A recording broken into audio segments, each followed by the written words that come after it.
কি ব্যাপার, আপনি এমন চুপচাপ দাঁড়ায় আছেন কেন? এই যে আমার ইন্টার সার্টিফিকেট।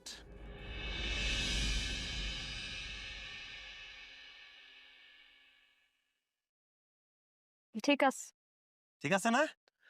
উফ, আর বইলো না, আমার যে কি কষ্ট করা লাগছে। এহেনে যাই সেহেনে যাই, কোনো সমাধান নাই। কেউ আমার সার্টিফিকেট তুলে দিতে পারতেছে না।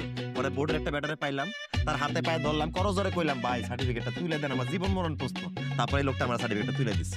শোনো, তোমার একটা কথা বলি, আমরা সম্ভ্রান্ত পরিবারের ছেলে, আমাদের পরিবারে একটা মান মর্যাদা আছে, যার তার হাত পায়ে ধরি না। শুধু তুমি কইছো, তোমার জবান দিছি, তাই হাতে পায়ে ধইরাও যেমনে করে হোক সার্টিফিকেট তুলে এনে তোমার হাতে সমর্পণ করছি। এর জন্য আপনার অসংখ্য ধন্যবাদ। আর আপনার এই সার্টিফিকেটটা কেন আনতে বলছি জানেন? কেন আনতে কইছো? এইবারে আপনি বিয়েটা কমপ্লিট করে ফেলেন। আমি তো বিয়েটা করতে রাজি আছি, আমি এক পায়ে খাড়া আছি, তুমি শুধু দিনক্ষণ ডাকো। উফ, বিয়ে